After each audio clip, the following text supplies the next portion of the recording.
The smell of sizzling butter and garlic filled the air as Leah Carter steadied 4 steaming plates along her arm. Her left hand trembled under the weight. Blood seeped through the edge of her white bandage, staining the cuff of her uniform. The pain throbbed deep and constant, but she kept her smile fixed for the guests waiting at table 12. Her dark skin glowed with sweat beneath the harsh kitchen lights, and the contrast between her cocoa tone and the pale bandage made the swelling beneath look even worse. Every step sent another wave of pain up her wrist, but stopping wasn't an option. From the corner booth, a man in a plain gray shirt and quiet posture watched every movement. He stirred his coffee once, never taking a sip. His eyes weren't those of a casual diner. They were observant, deliberate, studying details others missed. His phone sat face down beside the cup, camera light faintly glowing. "Leah," a voice snapped. The restaurant's general manager, Patrick Mills, marched toward her, clipboard in hand. Color-coded notes and section names filled the page. "Table 12's been waiting too long again. That's the 3rd complaint this week." "I'm trying," she said softly. "My hand, if you can't handle the job. Maybe this isn't the place for people like you." His words were quiet, but sharp enough to cut through the hum of the dining room. The man in the gray shirt blinked once, his jaw tightening. He tapped his phone under the table and typed a short message. "Day 1. Discrimination confirmed. No one realizes the owner is watching." Hours later, that same man, David Connor, sat behind a mahogany desk in his office upstairs. The sign on the door read Connor's Table, the family restaurant that had stood in the heart of Brighton City for nearly 60 years. Framed photos lined the wall, his grandfather beside the first crew in 1965, men and women of every color smiling proudly beneath the slogan, "Dignity for all who serve." David rubbed his eyes as he flipped through a stack of quarterly reports. Revenues were up. Profits looked healthy. But beneath the numbers lay something that gnawed at him. Employee surveys had plummeted since he promoted Patrick to general manager 6 months ago. A pattern jumped off the page. White staff satisfaction climbing while Black and Hispanic employees' ratings sank. He turned another page and froze. Customer complaints marked slow service came almost entirely from tables served by Black waitstaff. "This can't be right," he muttered. The next sheet wasn't a report. It was an email, printed and slipped into his inbox that morning. The subject line read, "Please, someone needs to see what's happening." He read slowly. "I've been a server at Connor's Table for 3 years. In the last 6 months, things have changed. Black staff get the worst sections, the latest shifts, and the hardest jobs. Last week, Leah Carter was denied medical leave for a fractured hand. She was told she'd be fired if she didn't work. This isn't the restaurant we were proud of. Please do something." David set the paper down, the words echoing in his mind. He searched the staff database for Leah Carter. Her record appeared instantly. 5 years of excellent service. Glowing reviews from 2 previous managers, 2 Employee of the Month awards, and notes about her 3 children she supported alone. Under Patrick's supervision, however, her file took a sudden turn. Attitude concerns. Declining reliability. Needs improvement in professionalism. The transformation in tone was glaring. He looked up at the old family photograph again, his father standing beside a diverse team, smiling wide beneath a banner that read, "A table big enough for everyone." David opened his late father's worn leather journal, flipping to a bookmarked page titled, "When the Restaurant Loses Its Way." His father's handwriting read, "When numbers look good but hearts feel wrong, don't trust the reports. Trust your eyes. Go back to the floor. See it for yourself." The words hit him like a calling. He typed into his laptop searching for studies about racial bias in the restaurant industry. The numbers stunned him. Black servers earn 30% less in tips on average than white colleagues. 2/3 of discrimination cases never result in formal complaints. 70% of restaurant workers say they've witnessed race-based favoritism in scheduling or promotion. The pattern in his reports wasn't unique. It was systemic. His phone buzzed. A text from Patrick flashed on the screen. "Revenue up 3% this month. Looks like your hands-off management style is paying off." David's hands clenched. The same manager whose success came from exploiting his workers was bragging about profits. He called his family's longtime lawyer, Ava Green, who answered on the second ring. "If what I think is happening is true," he said quietly, "how serious is this?" Ava didn't hesitate. Morally devastating. Legally? You're looking at possible labor violations, discrimination lawsuits, and reputational damage that could destroy your family's legacy. You need evidence. Clear, systematic proof. David nodded slowly, mind already racing. Then that's what I'll get. That night, he sat in his car outside the restaurant long after closing.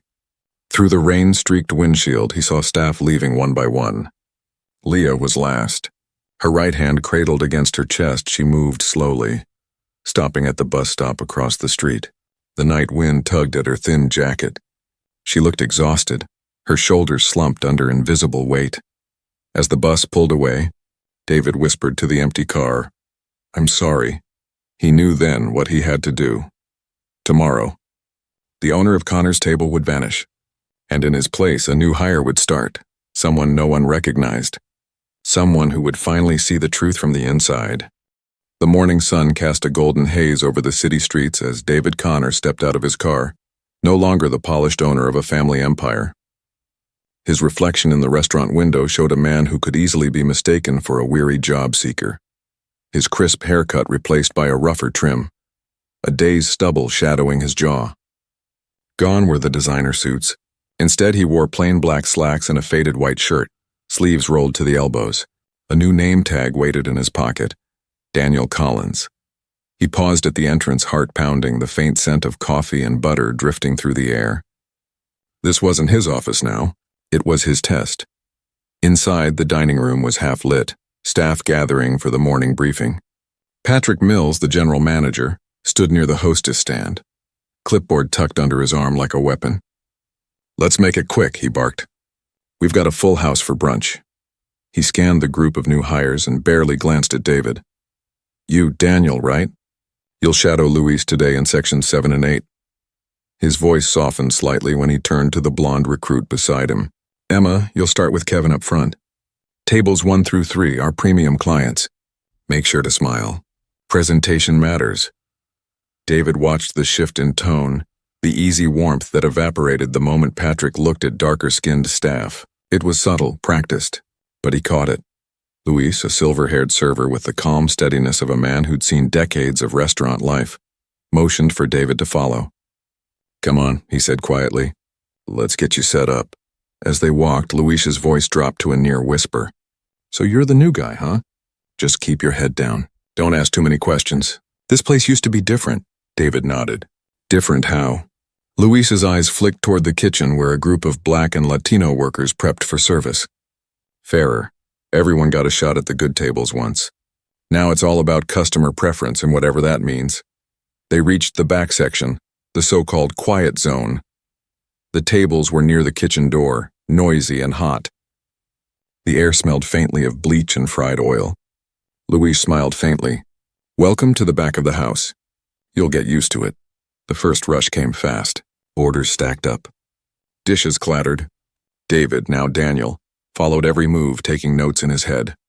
Leah Carter appeared from the kitchen, her injured hand wrapped neatly, a plastic brace beneath her sleeve. She balanced trays with awkward grace, biting back pain with every motion. Patrick's voice carried from across the room. "Carter, you missed table 9's refill again." "Focus, please." Leah's jaw tightened. "Yes, sir." David turned to Luis. "Does he always talk like that?" Luis sighed. "To some of us, no. To others, always." Throughout the morning, David observed. The pattern was unmistakable. White servers in front, smiling faces near the window, big tippers, easy shifts. Black and brown staff in the back, heavier trays, harder customers, fewer breaks. Even the side tasks were uneven. When Emma forgot a drink order, Patrick laughed it off.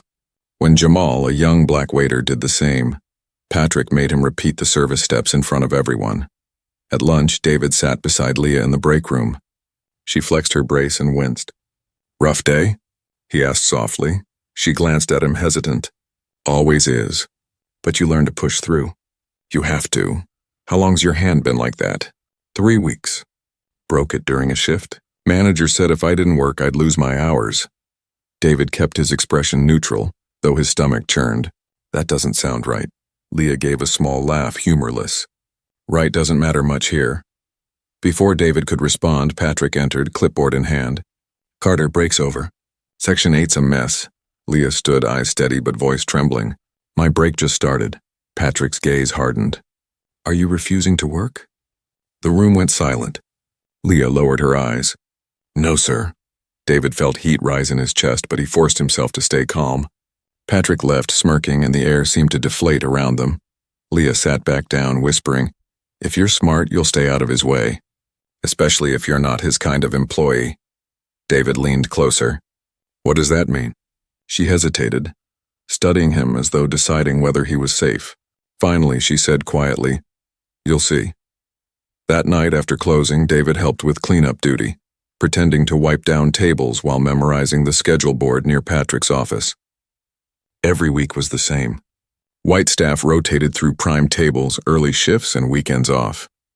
Black staff were permanently trapped in the noisy rear sections, closing almost every night. It wasn't bad luck. It was design. The next morning, David met Luis at a coffee shop before their shift. I need to ask you something, David said. Has anyone ever reported Patrick? Luis stirred his coffee slowly.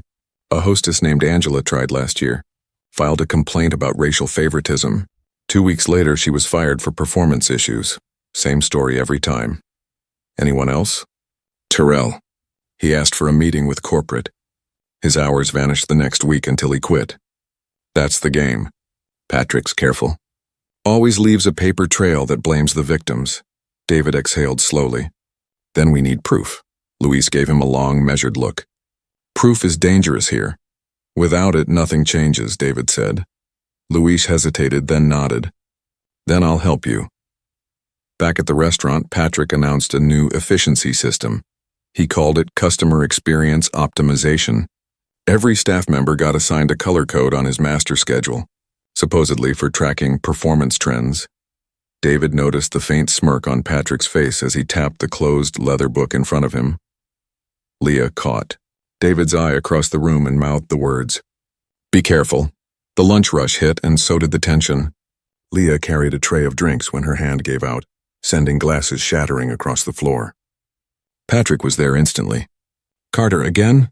Do you plan on breaking something every shift? It was an accident, she said, kneeling to clean up, tears slipping down her cheeks. Accidents cost this business money. That's coming out of your pay. Customers nearby turned their heads. David could feel his pulse racing. Every instinct screamed to intervene, but he couldn't blow his cover yet. Later, in the alley behind the restaurant, he found Leah leaning against the wall, eyes red. You shouldn't have to take that, he said. She shook her head. It's fine. I just need this job. It's not fine. She gave a sad smile. Then do something about it, he would. He had to. That night, David sat in his apartment with the recording device Ava had approved, a small pen-shaped recorder legal in their state. He turned it in his fingers, the weight of what he was about to do heavy in his chest. Tomorrow, Daniel Collins would stop being an observer. He would start collecting proof, and this time Patrick Mills would never see it coming. The next morning came with the sound of rain drumming against the restaurant's glass doors. David, still Daniel to everyone inside, arrived before sunrise, the smell of cleaning detergent lingering in the air. The dining room sat in silence, silverware stacked neatly, tables waiting for the chaos to begin. He took a deep breath, slipped the small recording pen into his apron pocket, and waited for the truth to start speaking. Patrick entered 15 minutes later, whistling off-key. Good morning, everyone, he said in that fake, cheerful tone he saved for early shifts. We'll have a busy day, so I expect efficiency. His gaze landed on Leah, whose brace was now wrapped tighter than before. Try not to drop anything today, he added with a smirk. David's hand brushed the recorder, clicking it on. By mid-morning, he'd captured enough to hear the pattern clearly, Patrick's voice rising whenever he spoke to Black or Hispanic staff. The casual favoritism toward white servers, the constant double standards that shaped every interaction. Still, what he needed was undeniable proof, something written, something deliberate. During the lunch rush, a white server named Emma spilled a pitcher of water near a customer's table. Patrick chuckled. No harm done, just grab a towel. Minutes later, Jamal accidentally forgot to refill another table's drinks. Patrick's voice boomed across the floor. How many times do we have to go over basic service expectations? Every customer turned to look. Jamal's cheeks flushed red. He murmured an apology and hurried off. That night, after the last guest left, David volunteered to stay behind for inventory. Patrick gladly handed him the closing checklist. "Make sure the wine cellar's locked and put away the tip sheets," he said. As soon as the office door closed, David's pulse quickened. The key ring Patrick had carelessly left on the counter gleamed under the fluorescent light. He took it, slipped into the office, and opened the locked drawer. The leather-bound book lay there, thick, meticulously organized, and labeled Staff Optimization Journal. Page after page told the same story. Each name had a colored mark beside it, green for white staff, red for black staff, yellow for others, and next to each were notes written in Patrick's cramped handwriting. Leah, keep in back sections. Customer comfort risk. Jamal, not suited for front. Tone too casual. Emma, great smile, perfect for front section, prioritize. David's throat tightened. The words felt like poison. Every note was a confession disguised as a policy. Then, near the end of the book, a line stood out in bold red ink. Limit visible diversity to 25% for optimal customer perception. He took out his phone and snapped every page.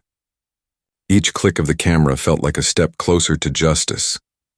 When he returned the book and relocked the drawer, his hands trembled. Outside, Luis was waiting near the back door, pretending to smoke. "Did you get it?" David nodded. "Everything." Luis exhaled. Relief and fear mingled in his voice. "Then you'd better move fast. Word spreads quick here." The next morning, Patrick arrived earlier than usual, coffee in one hand, phone in the other. "Big day," he announced. "We've got the investor brunch at noon. I want my best faces up front."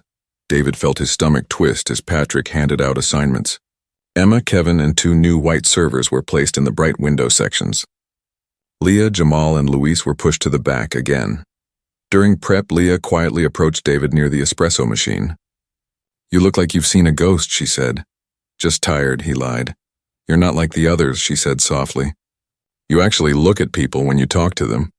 "Why are you here, Daniel?" He hesitated. He couldn't tell her yet. "Because I need to understand how this place really works." "Then you already know," she said. "Some people here think fairness is optional." Later that day, when a wealthy customer complained about slow service in a back section, Patrick took the floor. "This is what happens," he said loudly enough for everyone to hear, "when certain staff can't keep up with expectations." His eyes darted toward Leah. David felt something in him snap. He clicked on his recorder again and stepped closer. "What expectations exactly?" he asked calmly. Patrick turned, surprised. "Excuse me? You said certain staff. What does that mean?" Patrick's jaw tensed. "It means what it means. Some people are better suited for certain roles. You'll understand when you've been here longer." David tilted his head. "Roles based on what?" Patrick's lips curled. "On who the customers are comfortable with. That's just how business works."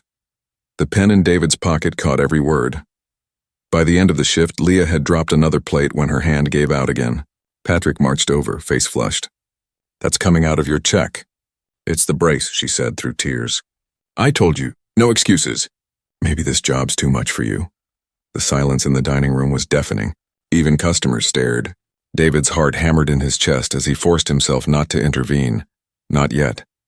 That night, in his apartment, he transferred all the recordings and photos to a secure drive and called Ava. "I've got what we need," he said, her voice sharpened. "What kind of evidence?" "Enough to expose everything. Racial coding, discriminatory assignments, verbal admissions. But I'm not firing him quietly." A pause. "You're planning a confrontation." "A public one," he said. "In front of every employee." "David, that's risky." "Good," he replied. "Because so is silence." The next morning, he walked into the restaurant early. No disguise this time. His hair neatly combed, his confidence returned. The staff looked up in confusion. Patrick froze mid-sentence when he saw him. "Everyone to the dining room," David said, voice steady. "We're having a meeting." Patrick blinked. "Sir, I didn't—" "Now." The murmurs spread quickly as employees gathered, whispering, recognizing the man who'd been serving tables beside them for weeks. Leah's eyes widened in realization. David stood before them, calm but burning inside. "Some of you knew me as Daniel. My real name is David Connor. I'm the owner of this restaurant." A stunned silence followed, then whispers. Shock. Gasps. Patrick's face drained of color. I came here undercover, David continued, because something in this place didn't feel right. I wanted to see it with my own eyes, and what I found was worse than I imagined. He turned toward Patrick, who had started edging toward the office. Stay where you are. The room went still. He reached into his briefcase and pulled out the copies of the photos, the pages of Patrick's notes, and the small recorder. You called this customer optimization, he said. But what it really is racism dressed up as business? The color drained completely from Patrick's face. Those notes were private documentation, taken out of context. David's voice cut him off, sharp as steel. You coded employees by race. You wrote that certain people should stay out of sight to keep customers comfortable. You made sure black and brown servers got worse sections, longer hours, and smaller tips. And you called that a system. Patrick's eyes darted to the crowd. You don't understand how this industry works. Customers prefer. David stepped closer. You're fired. Effective immediately. Patrick opened his mouth, but no sound came. The entire staff stood frozen as David's words hung heavy in the air. He turned to the employees, his tone softening. This isn't just about one manager. It's about all of us and what we allow to happen when no one's watching. Leah stood quietly at the back, tears glimmering in her eyes. This ends today, David said, but tomorrow we rebuild, together. And for the first time in years, silence in the restaurant felt like relief. No one moved for several seconds after David's words. The sound of the rain outside seemed louder than breathing. Patrick stood near the wall, red-faced and trembling. Leah's injured hand was clutched against her chest, but her eyes never left David's. Everyone deserves to hear the truth, David said finally, breaking the silence. What's been happening here isn't just a management failure. It's a betrayal of everything this place was built on. Patrick took a step forward, forcing a thin smile. David, let's not do this in front of everyone. You're overreacting. These accusations are baseless. If you look at the performance data, David lifted the stack of printed pages. You mean this data? He spread them on a nearby table for everyone to see. The first page was covered in colored markings, green, red, yellow, names beside each one. Every staff member could find their color. Gasps rippled across the room. Luis muttered under his breath. So it's true. Patrick's face twitched. Those are internal notes taken out of context. Every decision I made was about customer satisfaction. Customer satisfaction? David repeated. You wrote that Leah was too ethnic for premium sections. You limited visible diversity to 25%. You built a system that punished people for the color of their skin, and you called it optimization. Jamal, standing near the back, clenched his fists. I knew it, he said under his breath. Patrick's tone turned desperate. You don't understand how delicate this business is. People expect a certain image when they walk through that door. I was protecting the brand. David's voice sharpened. You weren't protecting a brand. You were protecting prejudice. He turned toward the staff again. My grandfather opened this restaurant with the promise that everyone here, every worker, every guest would be treated with dignity. That's the legacy you violated. Patrick's mask cracked. You're going to regret this. I made you money. David's eyes were steady. You made me ashamed. He gestured to Ava Green, who had been standing silently near the entrance until now. Ms. Green is legal counsel. She's here to ensure everything today is documented. Patrick's confidence finally broke. You can't prove intent. Ava stepped forward, holding a tablet that displayed audio transcripts. Actually, we can, she said evenly. Every conversation you've had in the past week was recorded, legally, including the one where you said, and I quote, some people are better suited for back sections based on their race. Murmurs filled the room. Patrick looked like a man cornered by his own words. This is outrageous, he said weakly. You can't use private conversations like. Ava cut him off. This is an at-will employment state, Mr. Mills. You are terminated for cause, effective immediately. You'll be escorted to retrieve your belongings. The staff watched as Patrick's bravado melted into silence. Two supervisors stepped forward to accompany him. He turned to David, face pale. You'll ruin this place. David shook his head. No, you already tried. I'm saving it. Patrick's footsteps echoed against the tile as he left. The door closed behind him with a final heavy thud. For a long time, no one spoke. Then Luis began to clap, once, twice, until the sound grew. The applause wasn't loud or celebratory. It was slow, reverent, the sound of release after too many silent years. David waited for the noise to fade before he spoke again. I know some of you are angry and some of you are scared, but I promise you this, no one here will ever be punished for who they are again. Leah stepped forward. Sir, does this mean things will really change? Yes, David said softly. Starting today. He turned toward the large reservation screen that normally displayed table rotations. Effective immediately, we're rewriting the system. No more hidden codes. No more favoritism. Every section will rotate fairly. Every server will have access to the same opportunities. Jamal raised his hand. What about pay? The people in back sections. We've been losing tips for months, David nodded. You'll receive back pay for the losses we can calculate. We'll use the tip records, compare averages, and compensate every employee affected by this discrimination. A collective murmur ran through the room. Luis's eyes glistened. You mean we're actually getting justice? Not just justice, David said. Reform. He looked around the room, meeting every gaze. We're also forming a staff council. One representative from every department, kitchen to floor, to oversee scheduling and performance policies. No more single person controlling everything. Transparency begins now. Someone asked, who will run things until we find a new manager? David smiled faintly and turned to Luis. Mr. Garcia has been with this restaurant for over 2 decades. He'll serve as interim general manager until we restructure. The staff broke into applause again, this time louder. Luis looked stunned, then proud. We'll make you proud, boss, he said quietly. David nodded. You already have. He paused, then faced Leah. And Leah, you're on paid medical leave effective immediately. You'll take as much time as the doctor recommends, full salary. When you're ready to return, I want you to help design our new training and fairness program. Your experience matters. Leah covered her mouth, overwhelmed. Thank you, Mr. Connor. Don't thank me, he said. Thank yourself for not giving up. The rest of the day passed not in chaos but in quiet resolve. Staff lingered, speaking softly in small groups. For the first time in months, there was a sense of calm rather than tension in the air. The walls that had once echoed with unease now carried the faint sound of relief. That evening, when the restaurant emptied, David stood alone near the family photograph hanging by the bar. His grandfather smiled from the frame, surrounded by the diverse team that had once made this place great. David felt the weight of the day settle into his bones.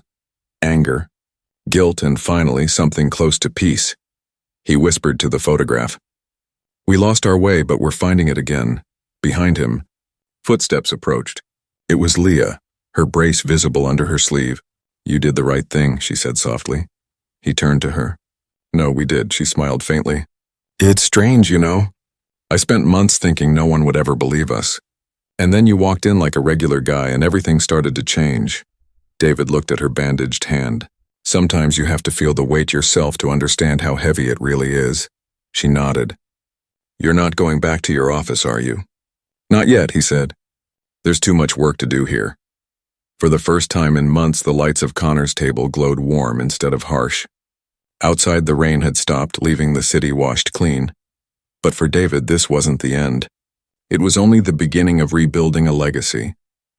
3 weeks later, the smell of freshly baked bread filled Connor's table again. Morning light streamed through the tall windows, reflecting off the polished wood floors.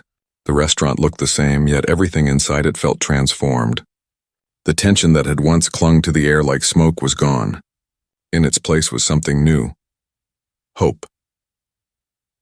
David walked through the front doors quietly, not as the distant owner, but as a man who belonged here again. Staff greeted him with genuine smiles. The air buzzed with a sense of shared pride. The new digital scheduling board displayed in the hallway rotated names equally across all sections.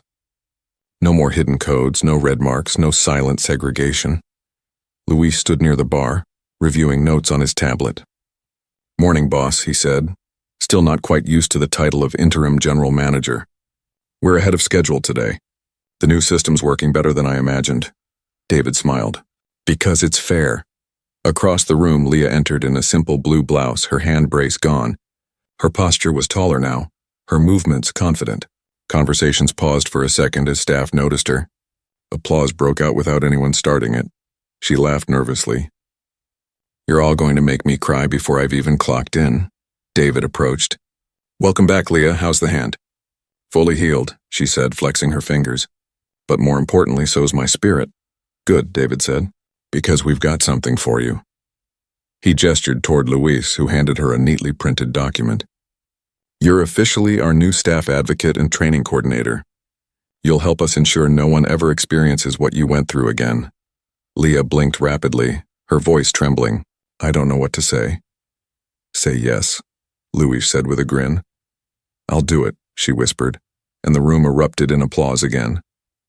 The first part of her new role began immediately. That afternoon, Leah led a short meeting in the dining room, standing in front of a whiteboard. "From now on," she said, "we document everything.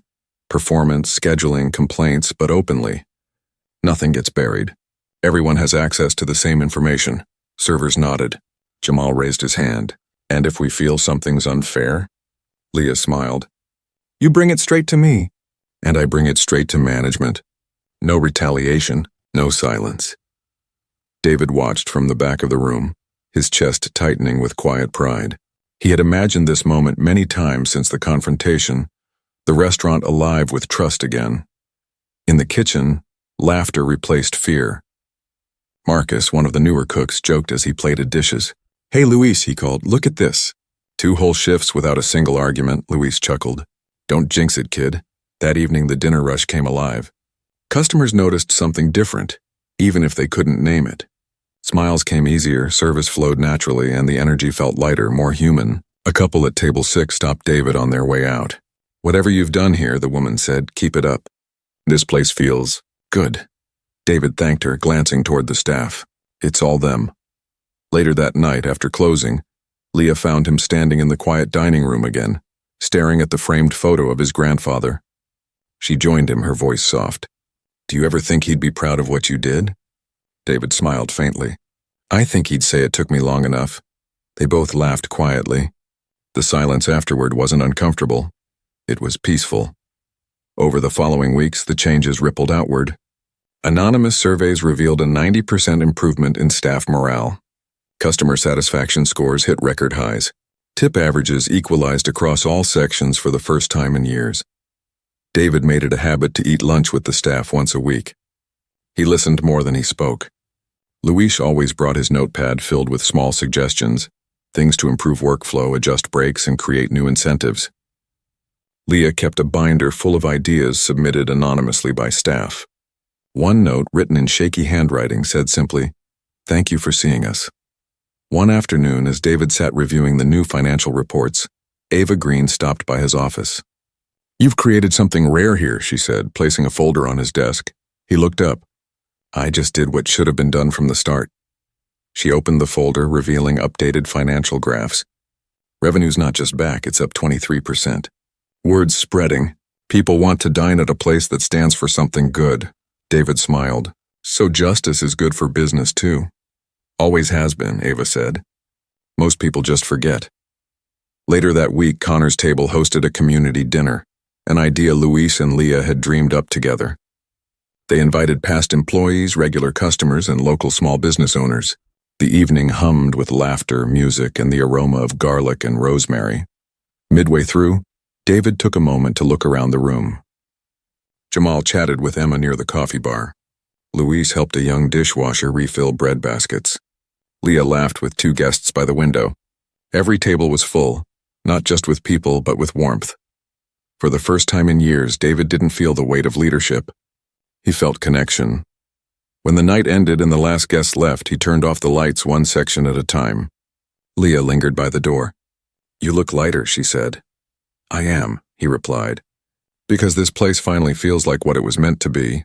She smiled. "So what's next?" "Expansion," he said with a spark of excitement. Not of the brand, of the principle. "We're going to create a model other restaurants can follow. A fairness framework. Transparent hiring. Equal section rotation. Accountability built into management. We'll call it the Riverstone model." Leah grinned. "After your family?" "After the people who made it whole again," he said. She extended her hand. "Then count me in," he shook it. "Welcome to the next chapter." That night, long after everyone left, David sat alone in his office, typing up the first draft of the fairness framework. He began with a single sentence. True success is measured not by profit, but by how people are treated when no one is watching. Outside, the city glowed with quiet light. Inside, a new standard was being written, one that might just change everything.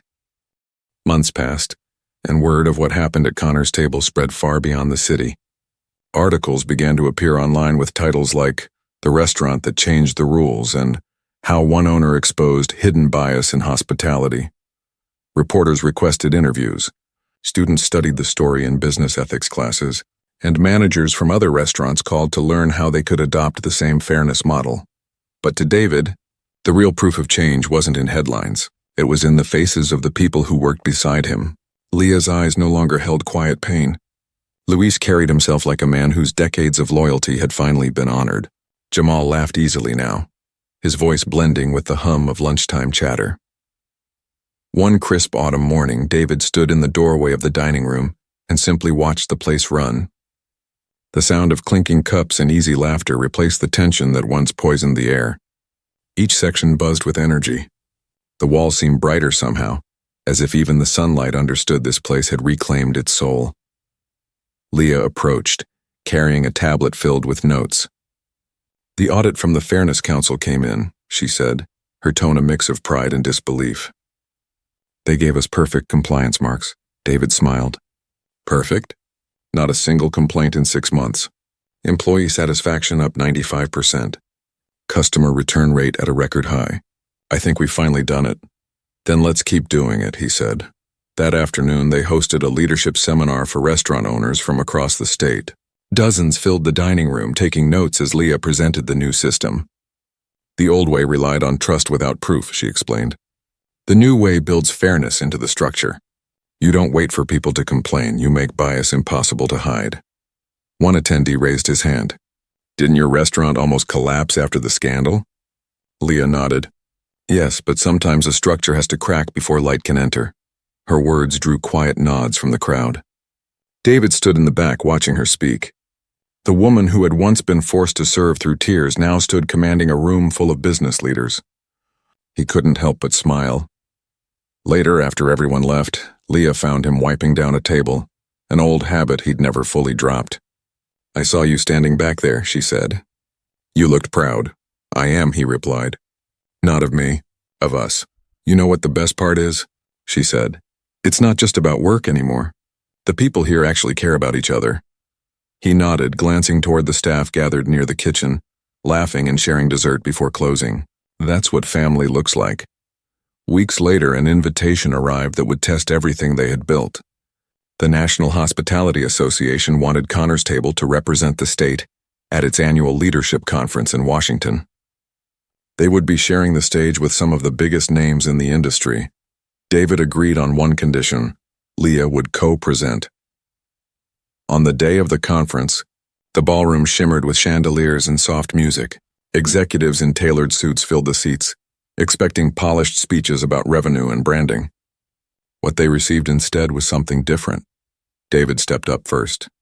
"A year ago, I discovered that my restaurant, my family's legacy, had become a place where discrimination hid behind profit. I could have buried it quietly. Instead, I walked into it," he paused, letting the silence carry. "What I found broke me, but it also built something stronger. Because fairness isn't just moral, it's smart business. When people feel valued, they give you their best. And when you treat people right, customers feel it too." He gestured toward Leah. "But the real story belongs to the people who lived it." Leah took the microphone. Her voice was calm but powerful. "I was the server who worked with a broken hand. I was told I was replaceable. I believed it until the day someone finally saw me. That day changed everything." She looked out over the crowd. "Dignity doesn't cost money. It costs attention. It costs courage. And it pays back more than any marketing campaign ever could." By the time they finished, the room was silent. Then applause began, slow at first, then building until it filled the entire hall. Afterward, as they walked out into the cool evening air, Leah turned to him. "Do you think this will actually change anything?" David thought for a moment. Maybe not everywhere, but it already changed here. And change spreads. The following months proved him right. Restaurants across the country adopted the Riverstone model, rewriting their own policies. For the first time in decades, the industry began talking seriously about fairness, equality, and human dignity, not as slogans, but as standards. 1 year after that first confrontation, Connor's table celebrated its anniversary under a new plaque mounted near the entrance. It read, "In honor of those who stood for fairness when silence was easier." That evening, the restaurant was full.